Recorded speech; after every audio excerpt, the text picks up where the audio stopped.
preparing for your healing. My God, oh my God, I'm waiting for that touch that sends pain away. Believing I'll just wake up and know it's all a dream. And falling down the tunnel, my hopes are blown away. Going off my mind, I'm begging you, my God, waiting for my children to keep my dreams alive. In Ozikwome, anya mire juwonu manya chukwu. In Ozikwome, in Ozikwome, obi agbawa nwagio chimo. In Ozikwome, in Ozikwome, elim jiri piano wa mo sa iko kana koe. In Ozikwome, emulobi olilanya mnile anile kurakoe. In Ozikwome, my life is torn apart, my hopes are gone with the wind. In Ozikwome, my whole world is crumbled, that's not how to live. In Ozikwome, I need a report no more, Chimo, Imokwanya. In Ozikwome, Akwena Neli Kwenkegi, Nele Konde Memo. In Ozikwome, Anabajunu Gajuju Chukwu. In Ozikwome, in Ozikwome, Ewotami Hem Juru Chibu. In Ozikwome, in Ozikwome.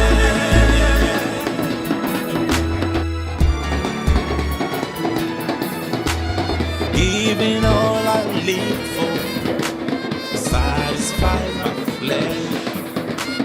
Thrown away my visions, that I might live again. Believing I'll just wake up and see what's all a dream.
Ọ̀pọ̀ mmadụ niile ga-abịa ebe a ka a dịbagoro ozu mama anyị onye bụ ya na ọ na-asụta akwawa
That just is not in again. That the one little fires.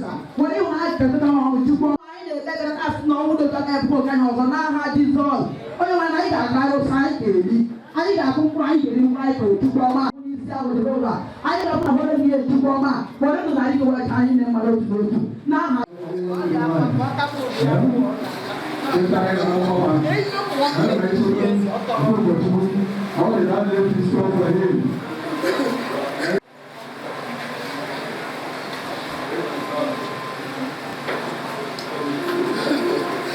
Josephine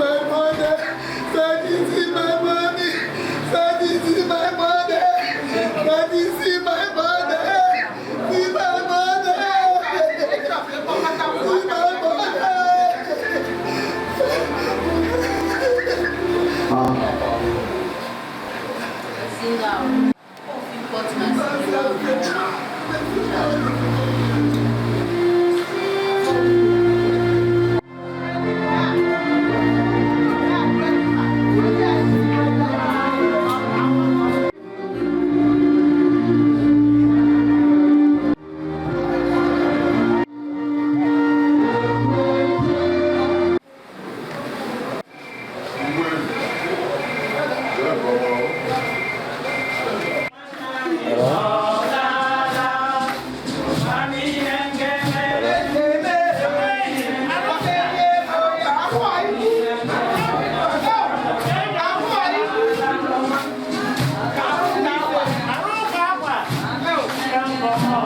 Udechukwu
Josephine maka ofufe ndụ ili ya ka anyị site na ntụkwasị obi anyị nwere na Chineke onye na-enye ndubere ya ka ọ nọnyere anyị n'ofe ndụ nke a ka o site n'ike nke mmụọ nsọ ya baa anyị ume ma kasịkwa anyị obi site na Jizọs Kraịst bụ onye nwe anyị. Nna anyị nke eluigwe ka onye nwere ike n'ebe ọnwụ dị ma nyekwa anyị mmeri site na mbilite na ọnwụ nke ọbara gị Jizọs Kraịst. Wee ka mmụọ nsọ dị na-echetara anyị kwa ụbọchị ihe nketa anyị nke bụ alaeze eluigwe gị. Ụwa ghara imeri anyị ka mmekọ nke eluigwe ghara ifunarị anyị. Ma mee ka okwukwe anyị dịgide n'ọbara gị nọ onye mbilite na ọnwụ nke ndị nwụrụ anwụ na nke ndị ndụ site na Jizọs Kraịst onye nwe anyị. Edebere m Chineke n'iru mgbe niile ọ nọ n'aka nri m n'ihi nke a agaghị m ada.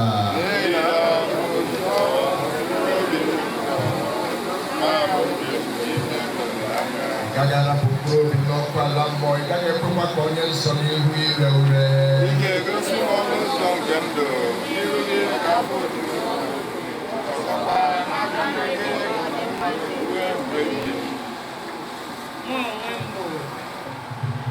onwe m bụ mbilite n'ọnwụ na ndụ ka Jizọs kwuru, onye na-ekwere na mụ ọ bụ na ma a ga-asị na ọ nwụrụ anwụ ọ ga-adị ọzọkwa onye ọbụla nke na-adị ndụ na-ekwere na m ọ gaghị anwụ anwụ ma ọlị ruo mgbe ebighị ebi.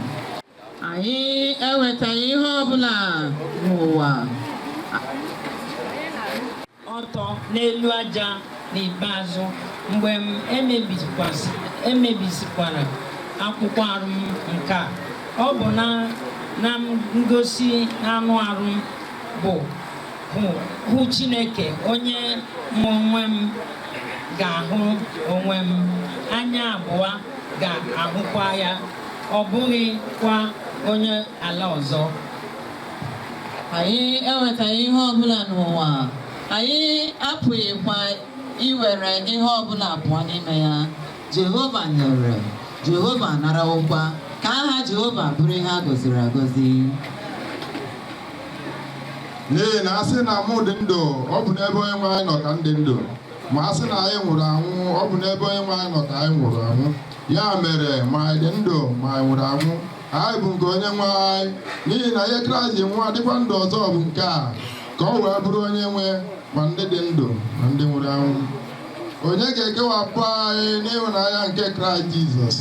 N'ihi na a maara na ọnwụ maọbụ ndụ maọbụ ndị mmụọ ozi maọbụ ihe ọbụla dị ugbu a maọbụ ihe gaji ịdị maọbụ ihe ọbụla ọzọ ekere eke agaghị apụ ikewapụ anyị n'ịhụnanya Chineke nke dị n'ime Kraịst Jizọs bụ onye nwe anyị.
Chineke bụrụ anyị ebe mgbaba n'ike, ụmụ nwoke achọta ya n'inye aka nke ukwuu.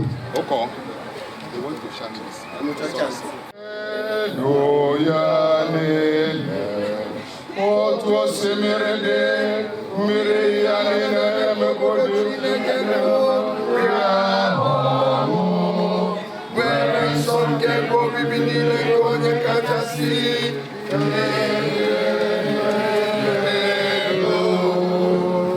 Chineke nọ n'etiti ya, agaghị ewezụga ọrụ ya. Chineke nyere ya mgbe niile ọzọ agara ozugbo na ndị ọrụ o mere ọrụ ya na ụwa gbazere. Chineke nke kpọpụrụ ọrụ ụlọ elu ọnụ niile nke Jehova, onye lụrụ ihe iche n'ụwa.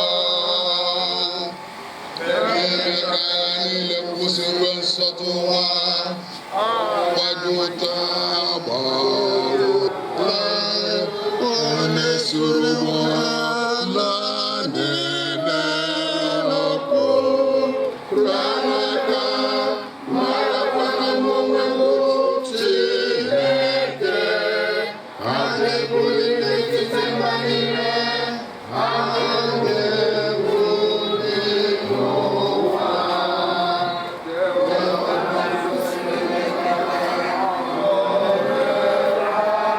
Chineke nke kpọpụrụ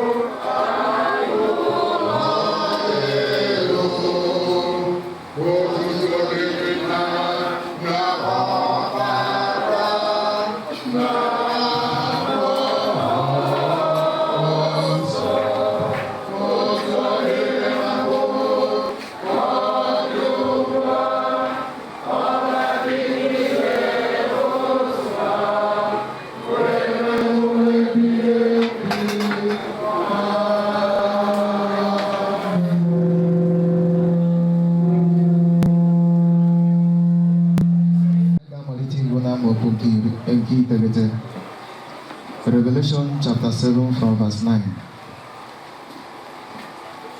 Revelation chapter 7 from verse 9.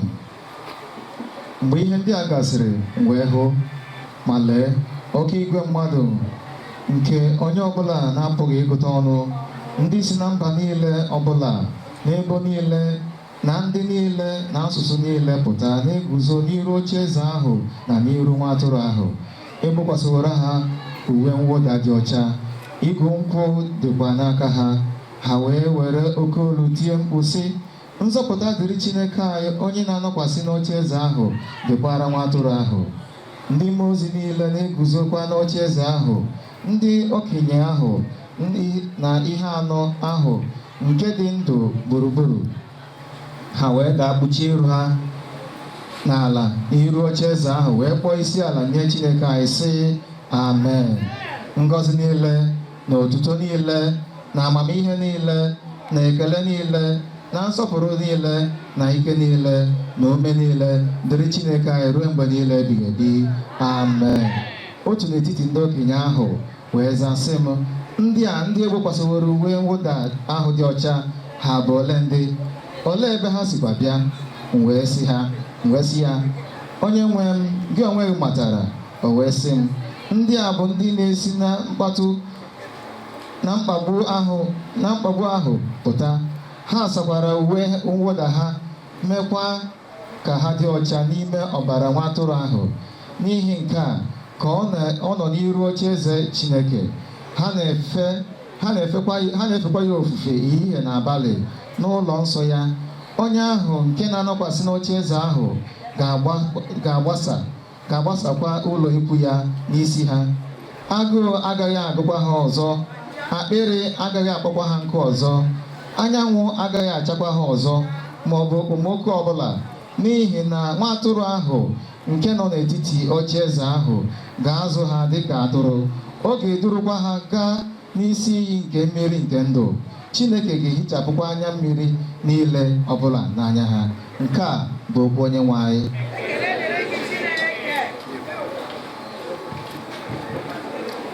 Na mgbe ụfọdụ anyị na-ebi ndụ anyị ọ dịkasị na ndụ a enwere njedebe, mana ndụ a nwere njedebe. Ọ ya ka Baịbụl ji si na ọ ka mma ịbịa ebe a na-eru uju karịa ebe a na-enwe ọṅụ. Maka na onye bịa ebe a na-eru uju, ife ọ ya na-agwa onwe ya n'otu mbọsị ọ ya adịkwala m otu a.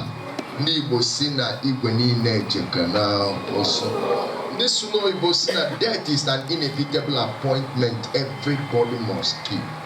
Mana ka o si gbasaa bụ kedu ka ị esi wee keep that appointment. If it is a must, nobody, whatever Bible say here, exempt here. If I thought that you'll be exempted from it, that will be the time of rapture. It is still the same. Because if it happens that na edro rapture, your own agafego. Bible say na gibe belegide so na n'ọnwụ nke ugbo abụọ. Maka na ọnwụ nke ugbo abụọ bụ ọnwụ jọkarịcha anya. Ọnwụ nke ugbo abụọ bụ ọnwụ nke a ga-esite na wee tụbaga ndị niile nwere ụdị ọnwụ a n'ọkụ ala mmụọ. Maka na enwere eluigwe, enwere ọkụ mmụọ. Ndị na-agwa okwu si na onye na-amara ụzụ na-amara akpụ ogene ya na-ekwe ịgba ya n'ọdụ. Mama anyị na-agwa anyị na maka mgbe mama anyị nọ na nya a na-ebi ndụ a kasị na ọma ngwagwụ ndụ ya agwụ one day. The thing is one day ọ ga-adịrị m ka mama anyị ka ọ dịrị mama anyị. Mana kedu ife pụta anyị bụ kedu ka isi wee bi ndụ gị, kedu ka isi wee kpa agwa, kedu ka isi wee dozie onwe gị, kedu ka isi mee ife Chineke na-atụ anya n'aka gị mee. Maka na Chineke ezitere gị n'ụwa ka ọ bụrụ aka ebi ụwa nene ụwa. O nwere ife Chineke ji wee zite gị n'ụwa. Ife Chineke ji wee zite gị dịka onye dele akwụkwọ Ecclesiastes chapter 12 from verse 13 ọ sị n'ụlọ nkwubi okwu a niile n'ihi na nke a bụ ọlụ dịle mmadụ. N'ụlọ nkwubi okwu a mmadụ ka a na-agwa n'ihi na nke a bụ ọlụ dịle mmadụ. Gịnị bụ ọlụ dị mmadụ? Ịtụ egwu Chineke. Ọganiru kwe imekpata o ji dị mkpa ka mmadụ tụọ egwu Chineke maka na Chineke onye zitere gị na-take record of habit. Ọ sị tụwa egwu Chineke n'ihi na nke a bụ ọrụ dịrị mmadụ niile. Ọ sị na ihe niile mmadụ na-eme ka abakwanị na ikpe, ma nke zoro ezo ma nke a na-afụ anya. O nwere onye gbanarị ya. Maybe ị na-ebi nke gị ịpụta n'iru mmadụ ịbụrụ sent, self-righteous, mana behind ị na-eme ife mmegbu, ị na-eme ife jọrọ njọ, ị na-eme ife siwulu. Jizọs onye-dị-mma Chineke, ekele ya, ekele ya. Ezitimi bụ chi mama, ezitimi bụ chi mara mma. Ọgwa gị nyere anyị Jizọs onye-dị-mma. Asị m bụ chi mama, asị m kele ya, kele Chineke, kele ya, ekele ya. I have a reason to praise the Lord. I have a reason to praise the Lord. I have many reasons to praise the Lord in my life. Oh, in my life. Oh, in your life.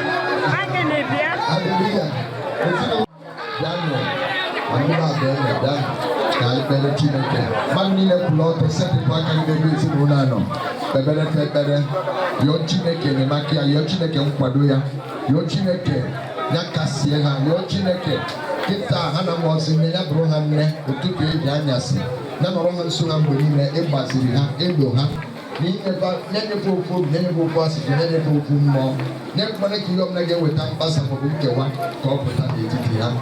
Achọrọ m ka imere pụọ n'okwu ahụ megide atụmatụ ọbụla na ụdị ọbụla nke ekwensu nwere iji wee megide ha n'ụzọ ọbụla ka ala ya n'iyi.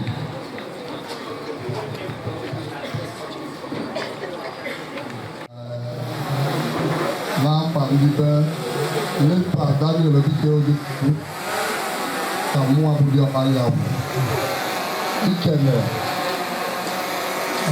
St. James Parish ọmụmụ karịsịa onye Chineke ji eji ozi eziokwu na ọ bụ ndozi n'elu ezinụlọ na isi bụ ọ nwere ike na-asị na ọ nwere ike ọ na ozi ma ọ na-abụrụ ozi ikpeazụ ọ nwere ike ịkakwa tupu ọ wee jee ebe Chineke wugoro ya n'obodo kasịrị elu. So ana m ekele my venerable principally Professor Ọjọ́ Papa so we ekele venerable Marcel Eme ezigbo ụmụnne mmụọ ya osisi ebele eme na-ekele ụkpụrụ n'anya n'iru anyị unu abụ ọtụtụ imerime ndị Chineke ji eje ozi ndị nkesa wee dịkwa ele mama anyị n'ikpeazụ ụkọchukwu Church of Redemption ya unu mara my mother mụtara Reverend ọtụtụ amarọ ọ mụtara ụkọchukwu ya na asa bụ na Sekbanala Anglican Church Erugbu in the person of Reverend Junior mbọ wee ike si eji akụrụ ma mmụọ ya mmepe anyị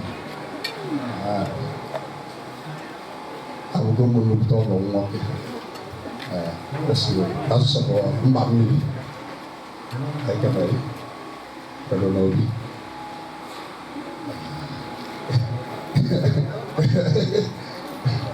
ịgbara nne chebụrụ maka na enwee ike tupu nna m ukwu na-abata ọhụụ abata dọkịta Nwankwọ asịla m ekene ọbịa mbọsị ya so nna m ukwu ekenekwa nsị anyị lepụtụkwa anya ahụ n'ibu ezigbo nwanne anyị nwoke ọ bụ onye ụmụ mmekọ ọ bụ maka obi ruo mmụọ ya na-achị ya ụmụ ya Rebeka nọ n'eri ọbụla anyị kenekwa isi ụlụ mara nne m mụtara lee lida ka ọ maka na na-agba nne ya taa ka o jiwara nwanne di ya bụ lee lida ịgba nwa eke nkwe nkụzi nọkwazịalị ya ezie ndị lee lida ndị ọzọ kewa nọ ekenesi mmụọ St. James obi bụ anyị nnukwute ọṅụ maka na ụbọchị dịka ụbọchị a ụbọchị dịka ụbọchị taa na onye ọbụla rapụrụ onwe ime wee bịa iso anyị kwanyere mama anyị ugwu ikpeazụ ọtụtụ si ebe dị iche iche wee bịa anyị kpọba aba anyị bido pụta wee kenegide ekene onye izụọ ndị ọnwụ waịfụ ụlọ ya nyekwa egwuta chawee jie anyị kenere unu biko anyị kene onye ọbụla mmeche ma ọ bụ kene ndị nna m ochie ndị be aba eme maka wapụrụsịrị anyị ike ịkwanyere mmanya ugwu ikpeazụ so m na-ekene ọtụtụ si ebe dị iche iche ma ndị Anglican ma ọtụtụ ndị pastọs ndị Igbo so si na Chineke bụ onye na-enye ike ya eme ka ndị etere mmanụ siri ike na-abalị ike si n'ọtite mmanụ na-agbanyeghị n'ọtite mmanụ wee na-ekenezikwa ọra na eze ga-eta anyela anyị aka ma ndị ka na-abịa adị ndị ka nọ n'ụzọ anyị si na Chineke onye pụrụ ime ihe niile onye na-akwụ ụgwọ ọrụ ọ ya kwụ unu n'ụzọ pụrụ iche daalụnụ echebakwa ndị ọgọ ndị mmadụ wee tupu ịlụ ọnụ anyị wee nwee ike nkata anyị kpa taa wee nwee ike daba ekele m ọ ga-emere unu ga-aga ndị Diamond Mother daalụnụ ebe ọ bụla nwaanyị nọ taa ọ ya ama na unu bịa daalụ daalụ daalụ aja amalụ aja amalụ amalụ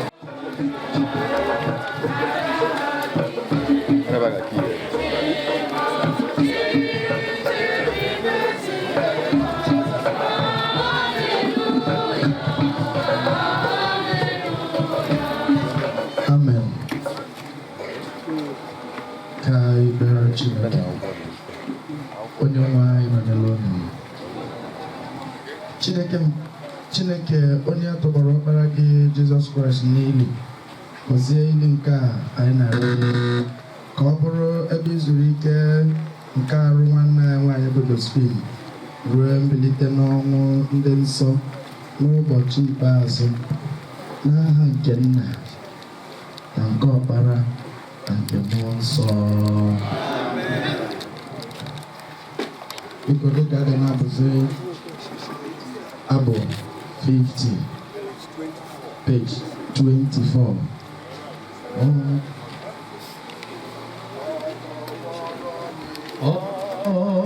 ọtọgbọrọ niile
O jupụtakwara n'ihuju anya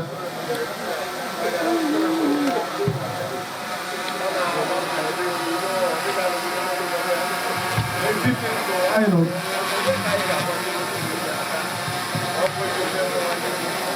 wepụ mmehie tụọ dị gị onye nwe anyị Chineke kasị dị nsọ ike kata dị nsọ kasịkwa na ebere arala ihe na nke ọnwụ ebighị ebi onye nwe anyị mara ihe nzuzo niile nke obi anyị emechila ntị ebere gị na-ekpere anyị ma rapụ anyị onye nwe anyị kasị dị nsọ gị Chineke kasị ike gị onye ikpe kwesịrị ekwesị nke ukwuu onye na-adị ndụ ebighị ebi ọbụla nke ọnwụ ife niile nke nna m na-enye m ga-abịakwute m gị onye mere ka Jizọs n'ọnwụ bilie ga-enyekwa arụ anyị pụrụ ịnwụ ọnwụ ndụ ya mere obi dị m ụtọ mmụọ m na-aṅụrịkwa ọṅụ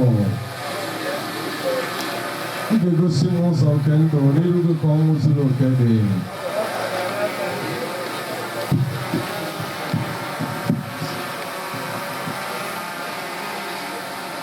n'ime okwukwe na-ezi olileanya nke mbilite n'ọnwụ baa na ndụ ebighị site n'onye nwe anyị Jizọs Kraịst. Anyị arara arụ na mama anyị Josephine nke nwụrụ onye na ala aja na aja ntụ na ntụ uzuzu ara uzuzu ka Chineke were ama ya na ọrụ anyị ịhụnanya anyị nke a ka o kwee ka anyị niile wee na-echetakwa ọnwụ ebe anyị dị ndụ na-agụtakwa ndụ ebe anyị nwụrụ anwụ ka ọ ga-abụ n'ụbọchị ikpeazụ nke ndụ anyị ka anyị soro n'ọnụ ọgụ ndị ga-aba n'ọnụ nke mbilite n'ọnwụ site na Jizọs Kraịst onye nwe anyị mere anyị ebere onye nwe anyị mere anyị ebere nna anyị nke eluigwe ka aha inye aka anyị dị n'aha onye nwe anyị ngozi dị n'aha onye nwe anyị Abụ 215 page 59 Jisike asụlanọgọ Jisike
Sogino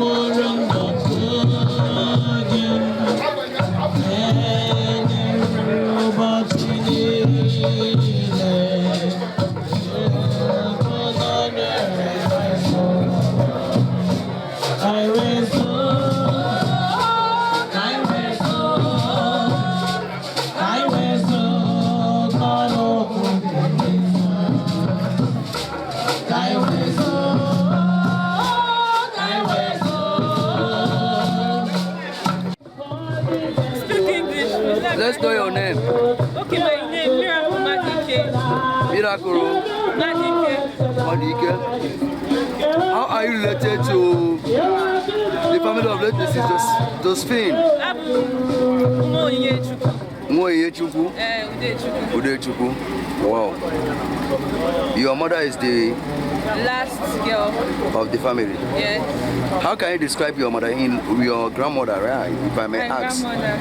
Your grandmother, right? Yeah. How can you describe her when she was alive?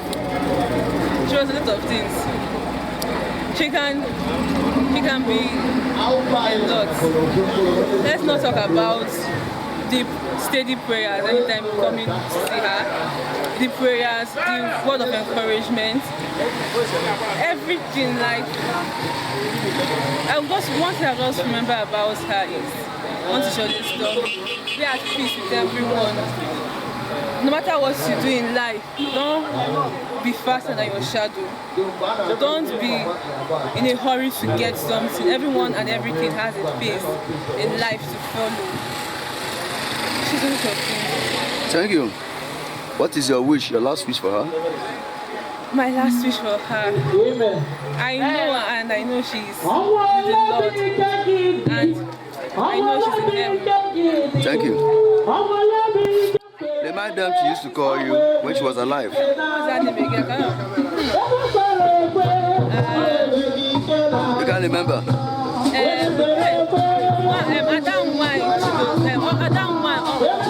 Thank you. Sochima Bino. Wow. You from where? Enugu. How can you describe your grandmother when she was alive?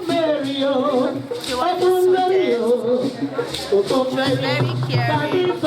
Whenever we come to the village and they cook what I don't want to eat, just asking me what I wanted to eat. And that's not something that everybody knows. She was a very caring grandma. What do you miss about her? I miss her stories. I miss her cooking. I miss her laughter. Thank you.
Mama,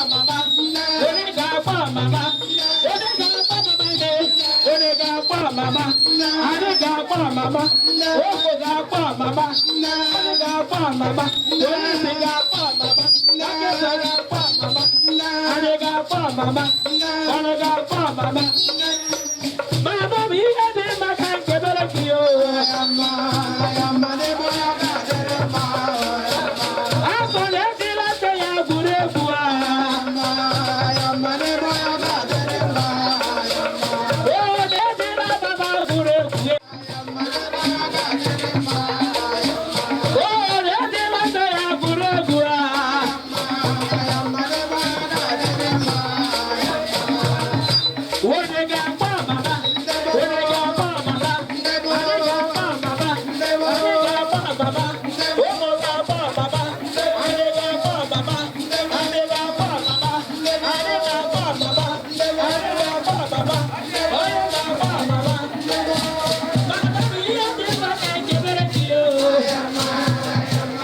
nickname is Katerma.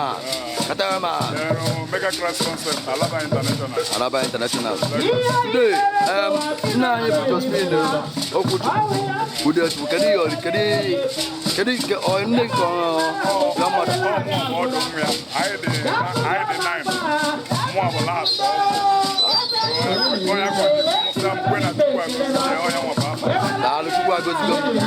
Can you give a story? I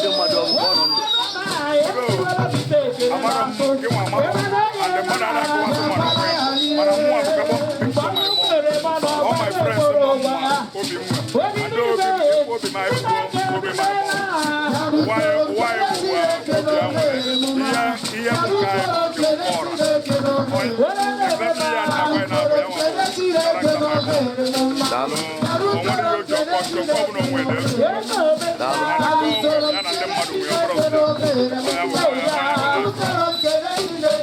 down in I don't know if you're a single.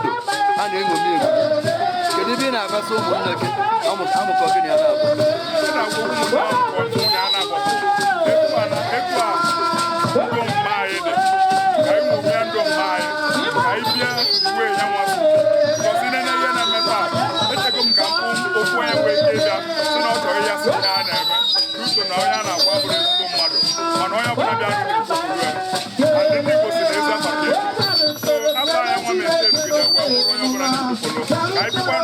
anyị ọ ga-abara anyị uru mana ọ ga-emekwa ya aka aka ka ya nwa ụdị anyị mana ọ lụrụ anụrụ mana nke ọ nọkwa oge ọdụrọtụ ụba daalụ nne ata kedu ebe ị na-eme isi ebe ọ nọ na ịdụra ma na-emesi ebe ọ nọ karị akarị so ọ bụrụ ihe nka aka daalụ nne kedu ekpere ikpeazụ si ebele ebe ọ nọ ka Chineke na-alụ mkpụrụ obi ya na ndụkọ kwuchi mma na ọ na-agolu ama nghọta iji ebe iji awele anyị metukwa na-ege n'ebe ọ na-abụ which is n'ime n'igwe onye ọbụla Filip na ya nwere eje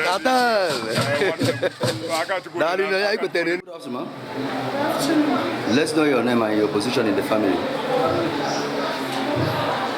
My name is Leti Madike. I am the fifth child. Wow. How can you describe your mother when she was alive?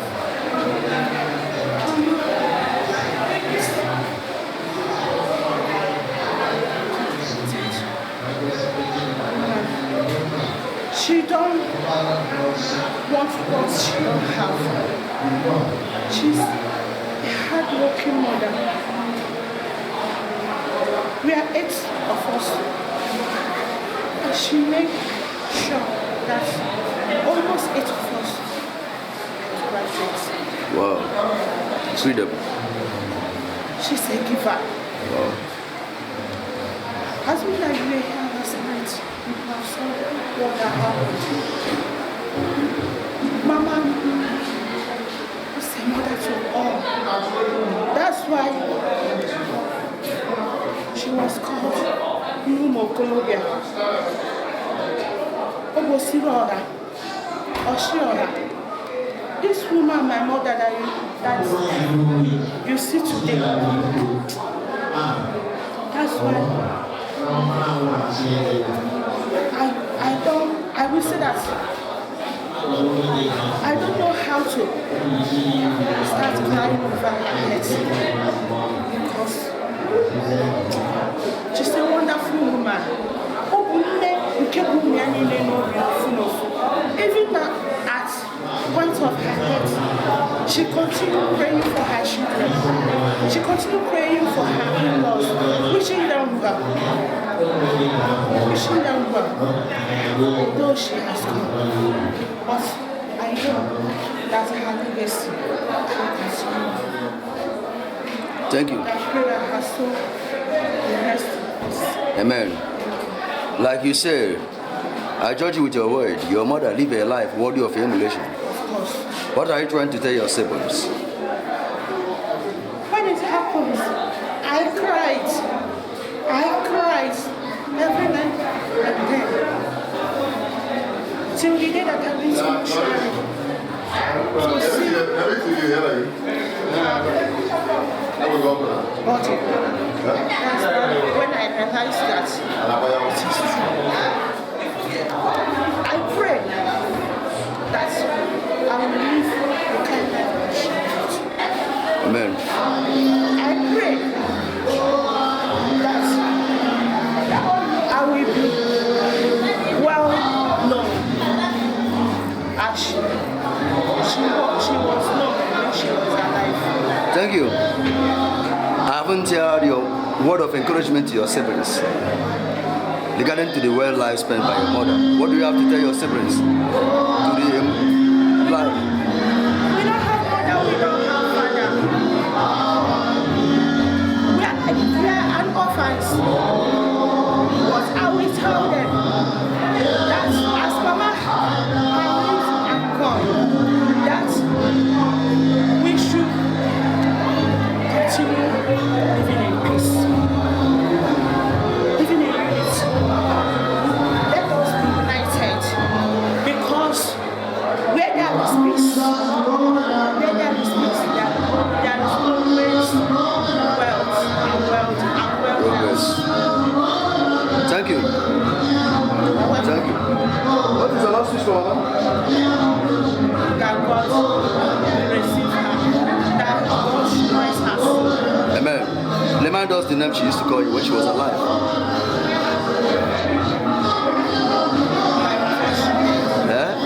Like before, 2 days before she was dead, she called me Onyechukwu, you're most welcome. Thank you. Once again, Happy New Year. Happy New Year.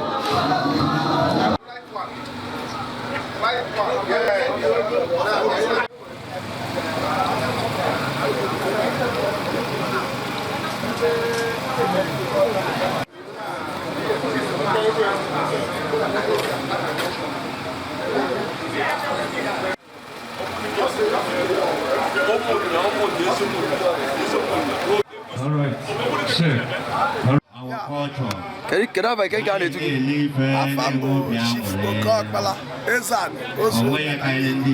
Ezo mwana nini? Dalo. I will get no money. Can you take it? Yeah, first time we went to Thank you. Mona Captain on Alaba International Market. Wow. Mona a member of the Royal Club na Lagos. And that Royal Club, why na only up ni female. Ni get really female. And I am a little now. Darina. Thank you very much. Can you able to get a Gagasina Caterina? Bacananium. No, I am one day, and Anna Macaron Kegumana because no, the modern name. Yeni na man esbo nkulo sisi ne kusi de na soria makana ne mada de difference. I can agree. Kamata va yetu ozona esu eme na neni. Daddy, let's know your name and your title, sir. My name is Josephine Udechukwu Udechukwu. Your position in the family, sir? I am the second son of the late Josephine. Late Josephine, and the second to the last born. Wow. And the 8th child of the family. Yes, the 7th child of the family. Sorry. Oh. How can you describe your mother when she was alive? Sorry. My mother was I would say great woman, because when you say great woman, everybody will always claim that their mother or their dad is a great woman. My mother is an exceptional woman. She was an exceptional woman because in every ramifications of life, she's exceptional. She was exceptional. She's impeccable. She was always impeccable in whatever she does. So it's just so sad that someone like that should die. Because in Igbo, there's something that people say that someone is like or the Kiangu now. Yeah. My mom is like, she was someone like you wouldn't wish to die because she was so jovial, so social. In every aspect of positivity in life, she's there. Thank you. I challenge you by your words. Okay. Your mother lived a worthy life, worthy of emulation. What do you have to tell your siblings? My siblings, if we can do 70%, if we can live up to 70% of my mom's life, then we've made it in life. It's all about money. Because in terms of even riches, she's not that rich, but she was able to take care of her children. It was 9 of us before my immediate elder brother died. That was 2006. And since then, my mom, even when we are still small, she has been the one helping our dad, taking care of the family. And she's helped our dad to build a well-trained home that people use us as an example in this community. So I urge them, I charge them, like you said, to focus on that direction she has put us to. She led an example of life, and we must emulate it, and we must follow from her footsteps. Now, when people see us tomorrow, they will remember that, okay, these are children of late Mrs. Okwuchukwu. Thank you. Thank you. What do you miss about your mother? I'll be proud to tell you that I am in the family. They don't say that someone is so special to their mom, but I'm proud to tell you that I am so special to my mom. She doesn't play with me. I'm her favorite. When she was alive, she doesn't play with me. That even until she dies, she always remember that I have a son that I need to take care of. So I will miss everything about her. Her prayers, her word of encouragement, because she always tell me, don't worry, things will be fine. Whenever I find myself struggling, I always remember. I wrote a poem This is it. I wrote a poem for her when I was in London. So this is what I wrote for her. It was published inside Times London. So I just said, my dear mama, in the direction of life, your voice echoed. It was like a wide dream, deep in the middle of ocean of life. I was drowning with no hopes of surviving, no help from anywhere. Like ebbing water, my life was drifting. I have given up all hope, but I thought it is finished. Even though I give your care, you would rather give your life just to save mine. Then you prove you're always there for me. You call me by my name, I recognize you by your voice. Even from thousands of miles, you came to my rescue. Like the staff of Moses, you stretch out your hands in love. Like one little God, I connected with you. Then the staff of Moses, then you assured me it is well, and assured me you will never leave me. So you gave my life back to you. Thank you, Mama. So this is the poem I wrote for her when I found myself in some troubles in United Kingdom. Incredible. Yes. The poem was published in Inside Time London, 2013. Thank you. Welcome. Thank you. Thank you. You're most welcome. Your last speech for her. Mommy, wherever you are, know that your children love you. Know that we have done our best to make sure that you have a fitting burial.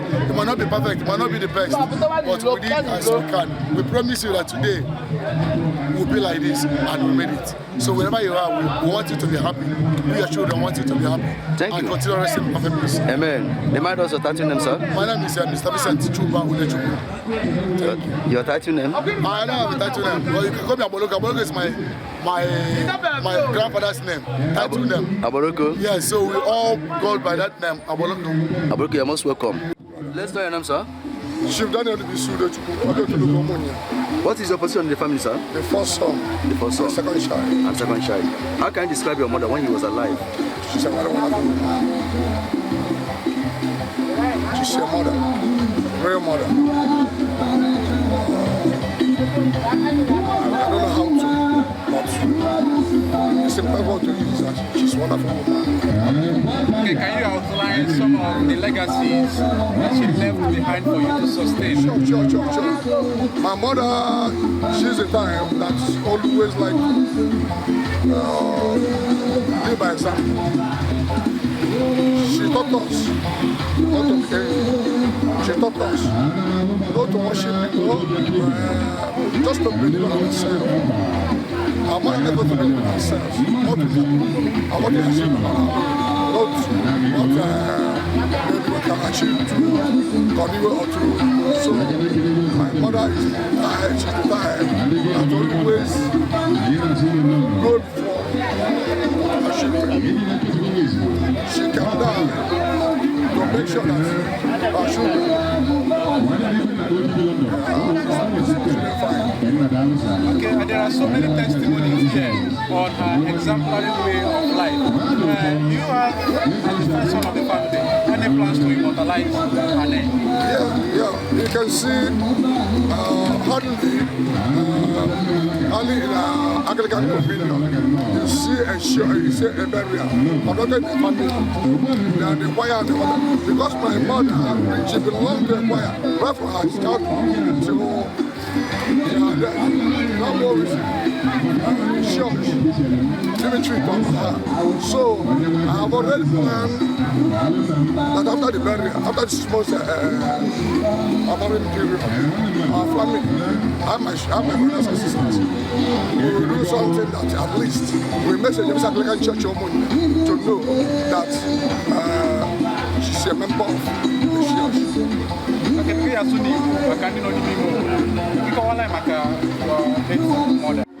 Let's know your name and your title.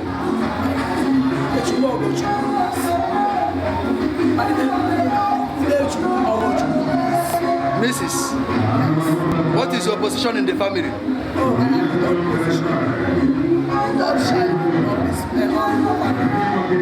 How can you describe your mother when she was alive? She's my mentor, my director. She stayed with me because I am a divorcee. So I came back to my father's house and taking care of my mom. I'm the vice principal of former school. Now I'm the president of the station now. Boys High School. So she was with me till the day she now gave up. or two things you miss about her? I miss a lot. One, her modeling love. Two, care and advice, courage. The encouragement she gave to me when I was young. She is a mother like no other. So sweet, precious, and a kind of beauty. Whatever quality that used to identify my mother, she had every quality. Thank you. Your mother lived a life like I challenge you by your word. You live a life, an exemplary life, worthy of emulation. What is your advice to your siblings? My advice to my siblings is that they must learn and emulate my mommy's character. Because my mom doesn't discriminate. She loves unity. She's a care-loving mother. My mother did not, she does not even say that this one is the or this one is little. Everything offered to her, she must be grateful. Thank you. Thank you. Your last wish for her? What is your last wish for her? My last wish to my mom is that she's going to rest in the bosom of God. Amen. She will have eternal life and prepare a table there for us. Because they say that death is an inevitable end. So every one of us must go there. Thank you. Appreciate your guests and people on the way. Okay. My appreciation goes to all members of this family, where we share as friends, who by one means or the other contributed to the burial of my mom. This befitting burial given to my mom is not only meant for the family members, but friends and well-wishers. They contributed a lot. So my prayer to them is that as they are going back to their various destinations, God will grant them journey mercy. Amen. Thank you. Let's know the name your mother used to call you when she was alive. My mom calls me Ogongmam. You're most welcome. Happy New Year, Ogongmam. Happy New Year. My name is Modesta Udechukwu. What is your position in the family? I am a daughter-in-law. Wow. Your mother-in-law? Yes. How can you describe her? My mother-in-law. No, I don't know her that much, but the little I've spent with her, she's awesome. Wow. I met her when she was sick, like at the last stage of her health issue. But even with her health issue, she still treated me so well. You should not treat me well, I know for crying. Wow. But her, I wish we can exchange something for that death, but it's not possible. She's an awesome woman. And I love her. I so much love her, and I want to be like her. Thank you. Thank you. I challenge you by your word, and from other people's testimony going around that she lived an exemplary life. She did. Worthy of emulation. Very well. Your advice to your co-wives and your husband's siblings. To my co-wife, let love lead among us. It's very important. Because without that love, we can't live an exemplary life. And to my husband people, that same love that my mother-in-law used to tell them, he still gets it today. And I pray and wish it continues till the end.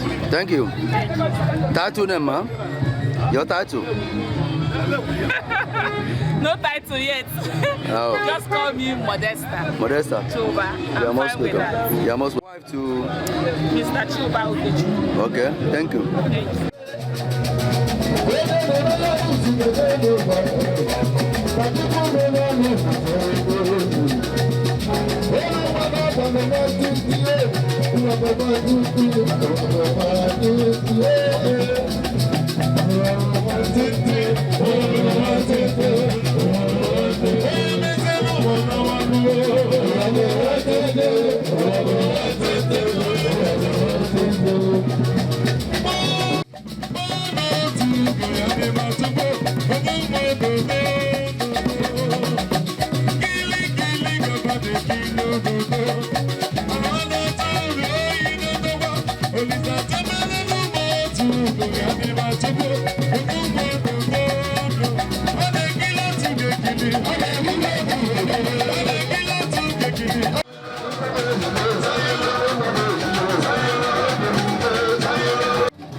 So no.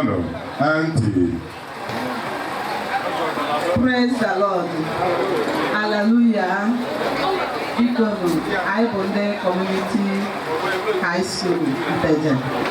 Ebe isisi is na all. So I am quite happy alone. No matter. I was I see you.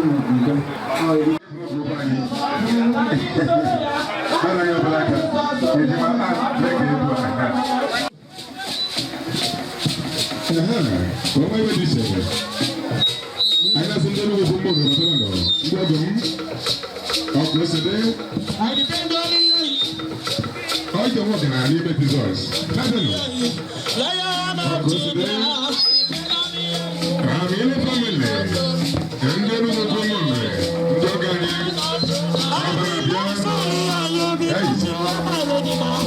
the microphone is very close to the speaker. That's why you go now. Depend only on you. Leave already. Depend only on you. Never see you. Okay, what has to check? That's it. No. I'm in a family. I'm going to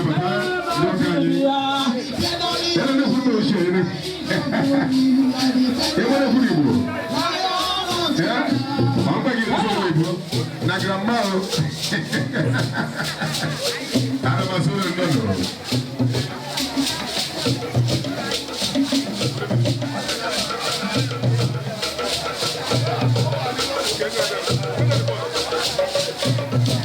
ndio kaya ndio ngombe aina sura ndono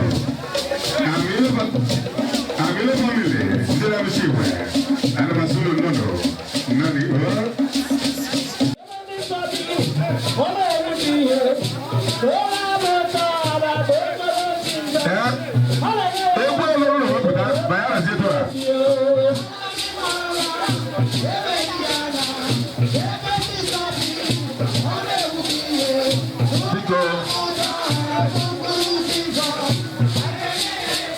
ndị ọgọ anyị kene unu ọ ndị be amụ ilo n'ụmụ ezu agwọ ọkụ nnukwu ebe a na-anụ unu nwaanyị bụ nwunye anyị uche anyị wee nụ ife dapụta anụ wee sị ka anyị bịa ọ na-abụ ọ metụta imi ọ metụta ọnụ n'ife mele unu mekwula anyị wee na-asị ka anyị gabe lele unu ọ bụ unu bepụrụ ya ebe ga-ebicha anya na mama anyị agbanyekwugwo mana anyị bụ ife dịka ọgọ si ejebe ọgụ ya ma ife dị otu adapụta anyị bụ akwa ma nkwụ ọkụ dị ya nke ụka afọ agụ nkwọ wee baa n'akwụkwọ ọ ga-abụ a na-erekọd ya ka a wee nwee ike wee na-erekọd daalụ nụrụ nne enugwu ekene ebe unu ndị ọzọ m ekene ebe unu ezigbo ekene ebe unu ezigbo ya rie dị nwanne ụnụ anyị kere nwunye machi nwe ejezikọ oche ana m abụkazi mbata ana m asị ndị nnukwu mmụrụ nọ ndị ọgọ nọ ndị nnukwu ndị ọgọ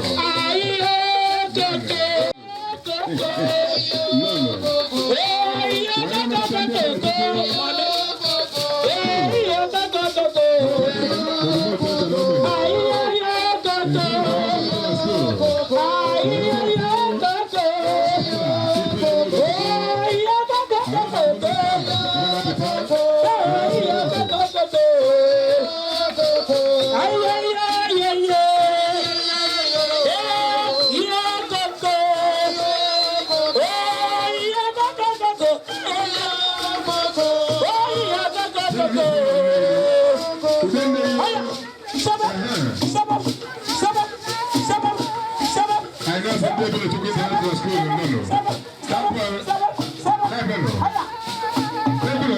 I know that you go. You go. I can ask the next times of the village to go into the school. The body of the money, no. I cannot do the situation. No. The village to go.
Akubik na no.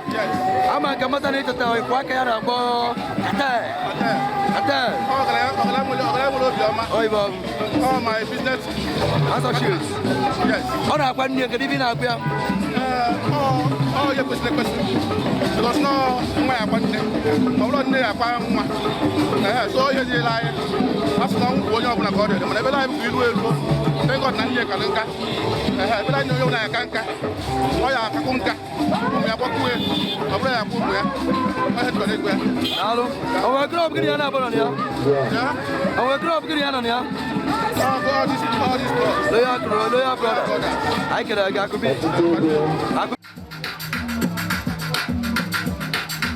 Ladies and gentlemen,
Talk to me. Hey, wait.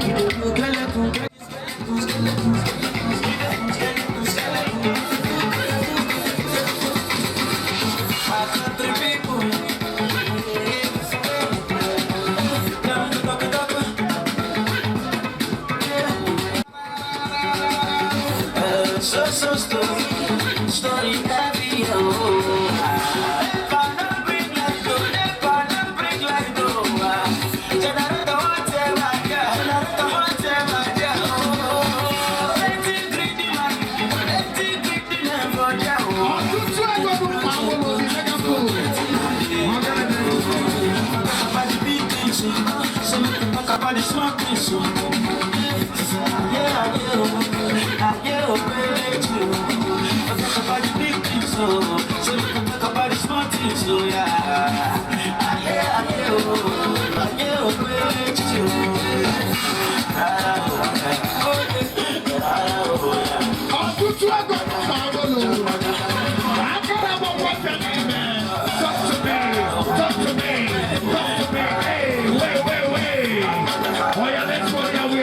Tonight, Kanayo, oh Kanayo. Kanayo.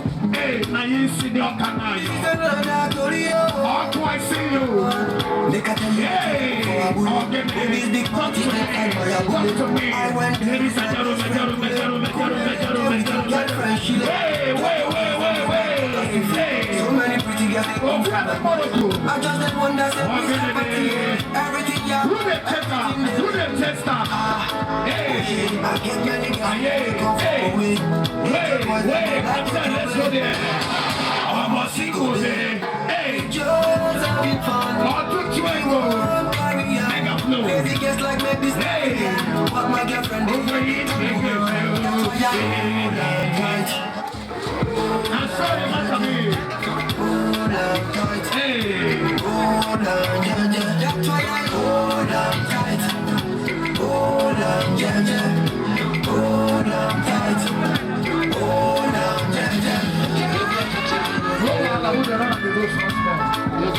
hey. Oh, baby.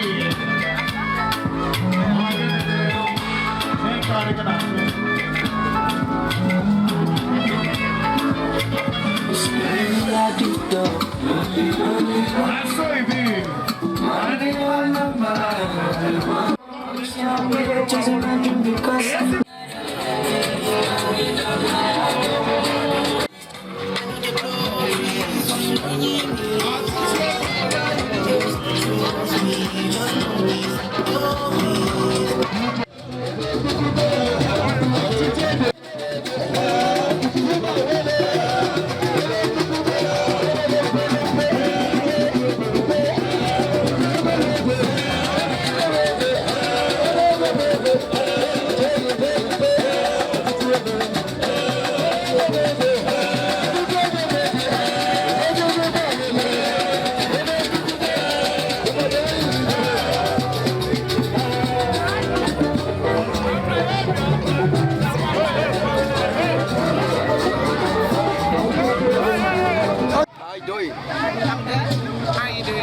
Wow, fine.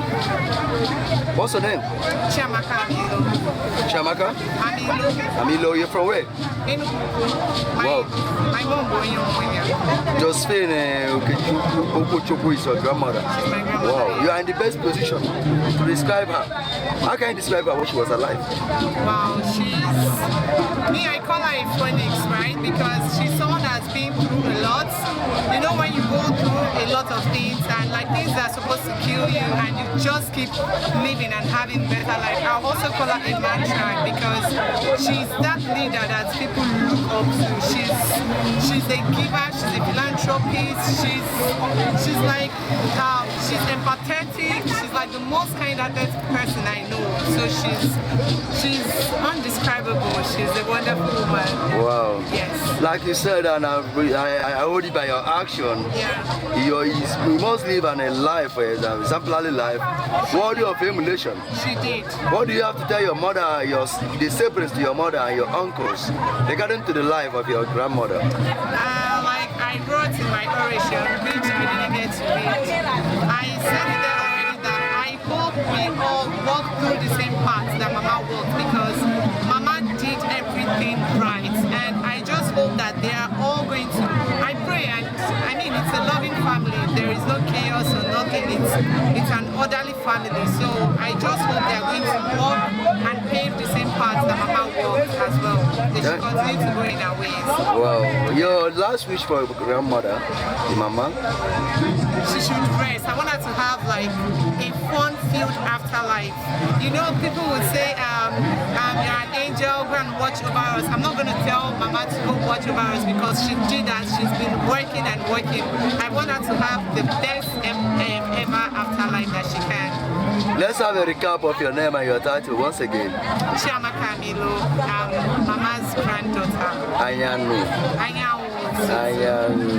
You are most welcome. Thank you so much.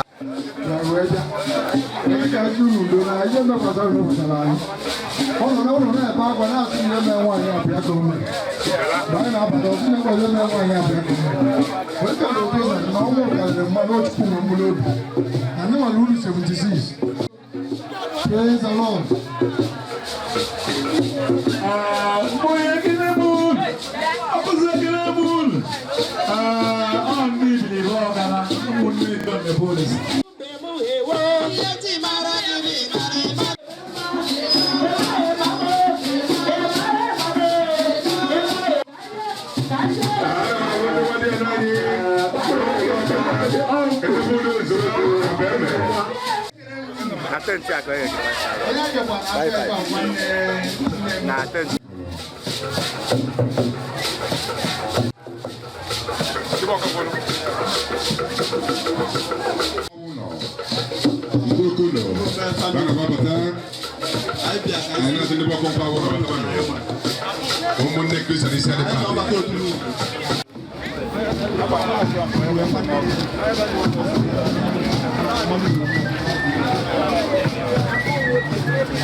Yes. Let's have a family. I can agree.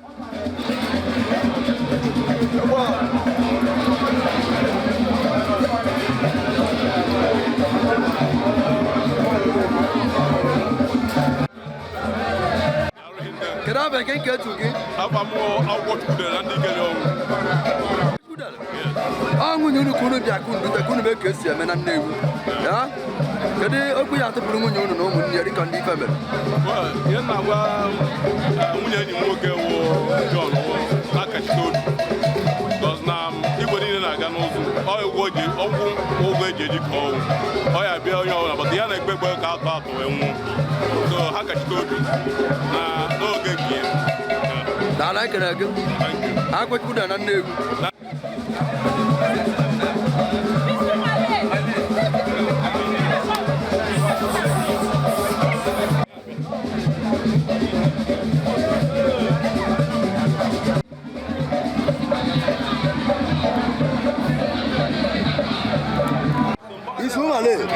Oh, I didn't get Guinea.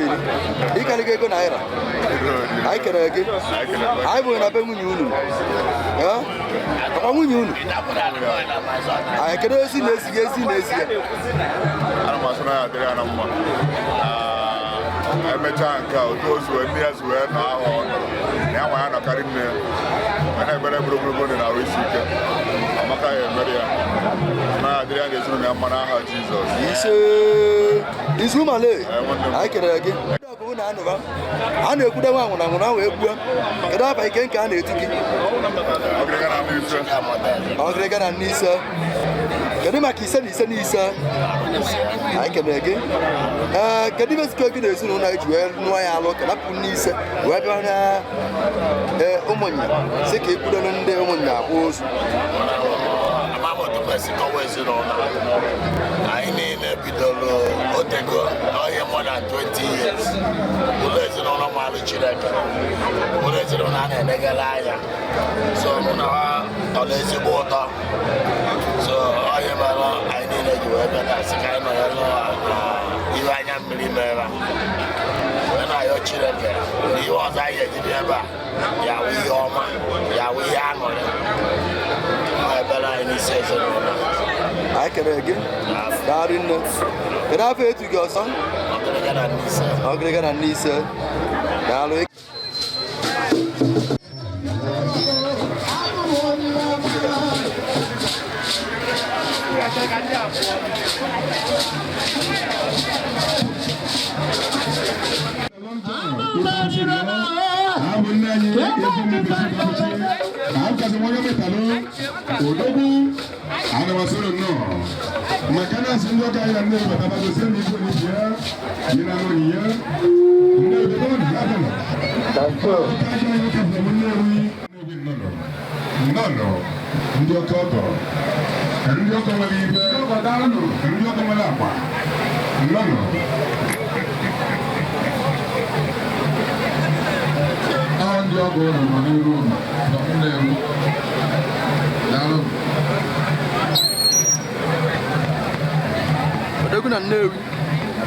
again.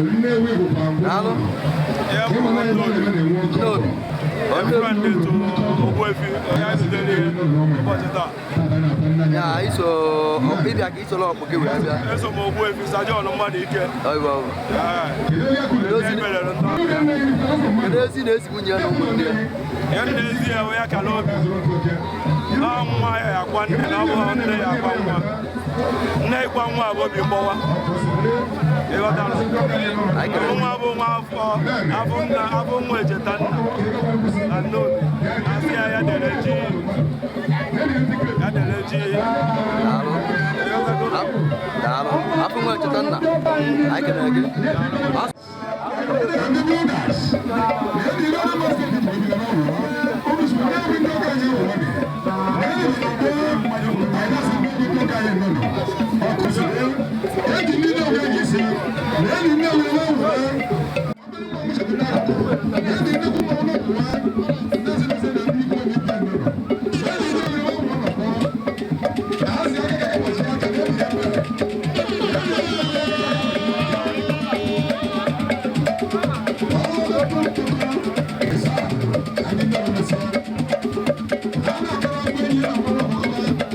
Okay,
I know so much you know.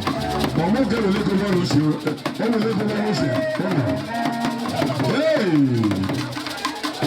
You take your money.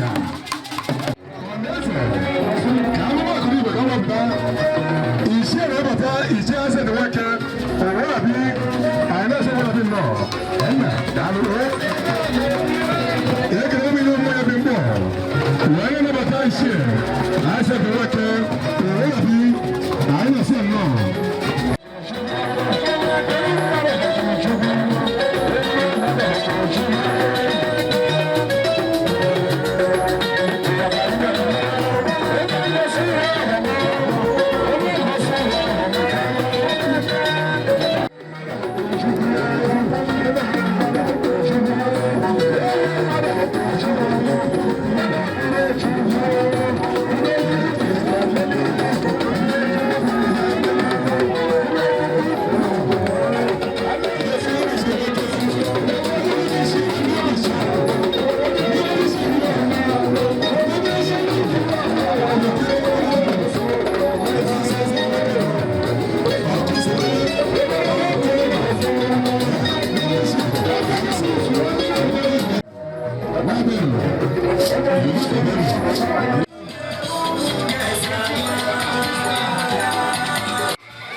gị n'uju. Afụ nwere tanna. Kedu onye ji bekee wee bịa ebe a? Katel. Ọ na-akwa nne ya, kedu ihe ya abịa na ụmụnne ya? Anyị kelere gị. Daalụ. Daalụ. Kekwere ebe a na-etu gị? Afụ nwere tanna. Ichekwa iche na ọzọ.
ego.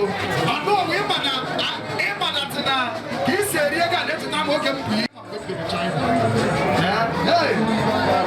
Dike kasịa na onwe ya. Ọgaranya nwere ego. Ọnụ ọgwụ na-ekwuru mmiri n'ọlọ ka ngafere. N'ọlọ ka ngafere. Nonsense money. Ọ bụrụ na ndị ya kwuru ụgwọ a, ịmaka nsị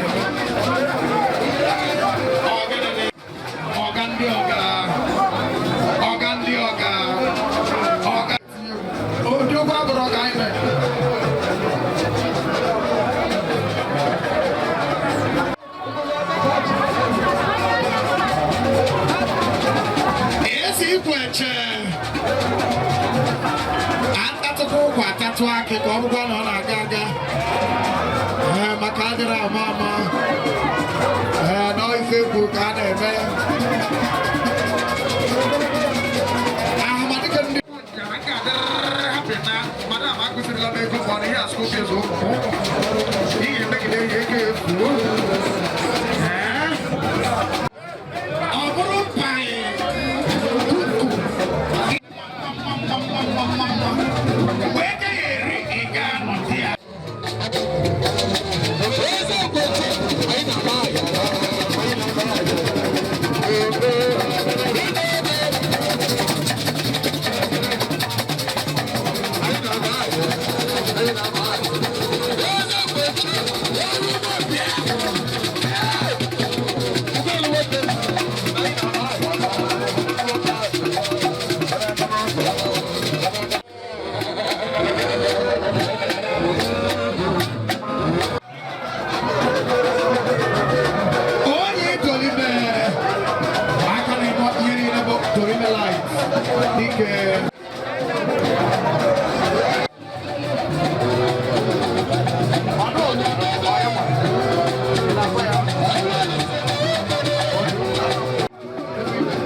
If you want no person, you know the first person. I want to see you won't give me medicine. I got money.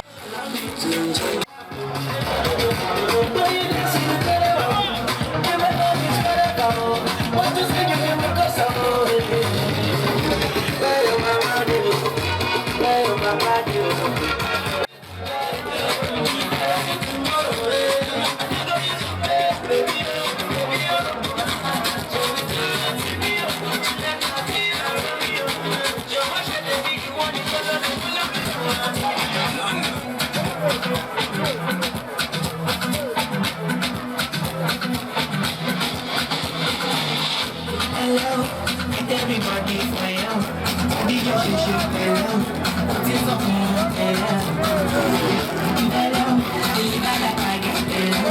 I say I think we fail. I say I think we fail. I'm gonna make you true that show you get the power. 60% mama, get to the shit. This is this the love. And then for you, you know what's inside me.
you. I've never seen a girl like this before.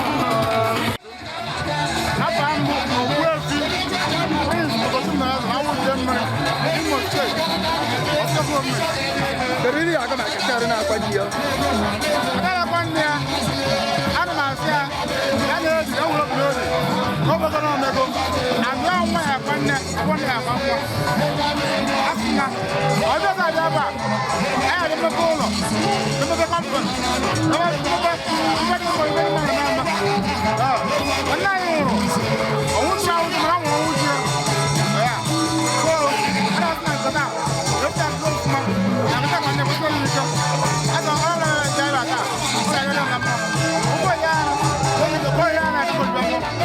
I can just get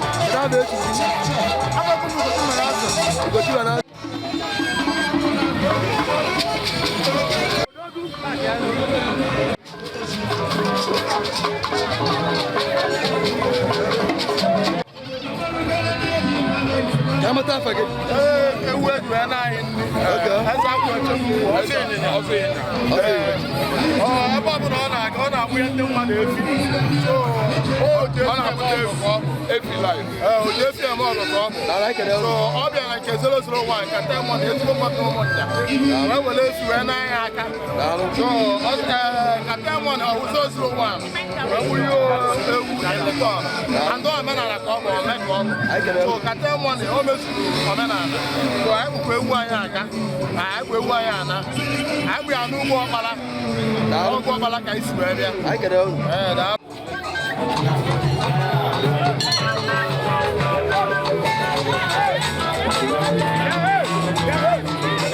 again.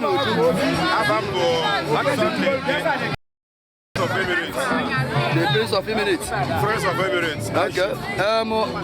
You can tell money. Nah, quite near. No, but see that. No, you're born like a 10 or 9 Chinese. Okay. I don't have 9 Chinese. Oh, my club, get an apple. Oh, you're not going to have a percent of what to do. What are you going to give you? On 9 can I don't have one boy in them. Of what go to them. On 9 Chinese, the boy I would. That is your name. See it in a couple of weeks. Not in there. Never come to say, because can I get you? Catella, I can get to yourself. The Prince of Emirates, High Chief. The Prince of Emirates, I can get.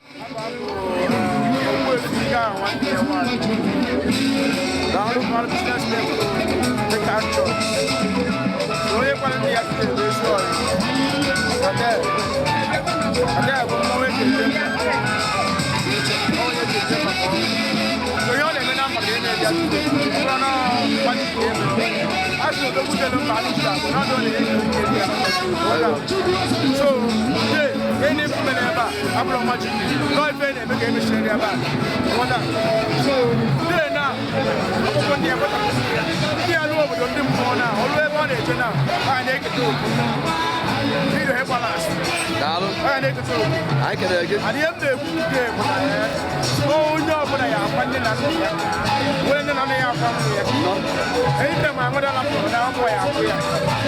I can get. Can I have to get? CEO, Becca's Church and Make Possession. Oh, yeah, go. Oh, yeah, go. I can get. I said, now, who could you have ever? My car, I am another way, not for the senior prayers. I can super I can go near go. Get up and kick on it.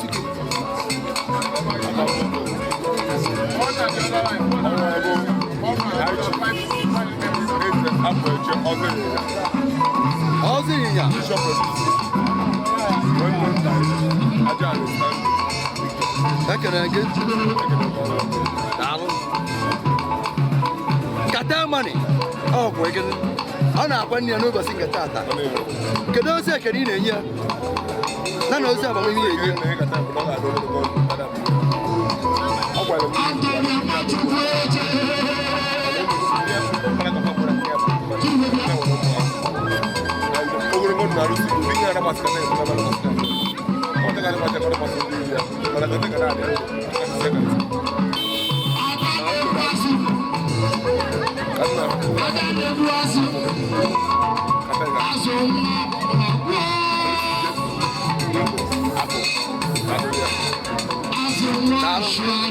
ekene again. Aso ya snejile coach. Mana na mo fuma. Mana asa na coach. Mana ode mo fuma. Ekene again. Kena be otu ge ozo ni.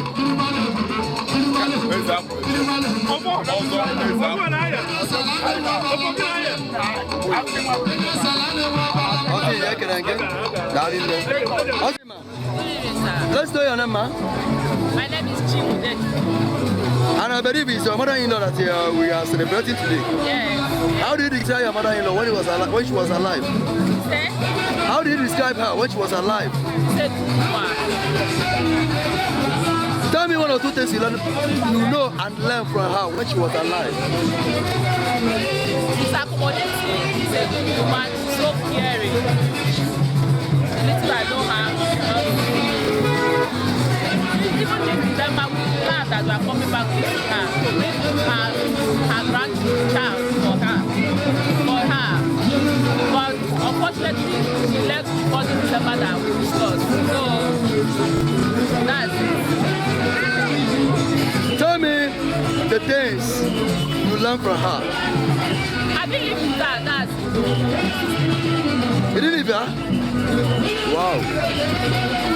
With the information gathered so far, I heard that she lived an exemplary life, worthy of emulation.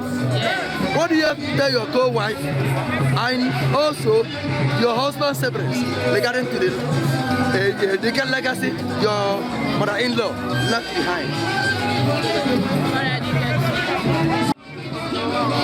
We have done our best to give Mama a befitting burial, and I know that the back of our Mama will be a blessing to our family.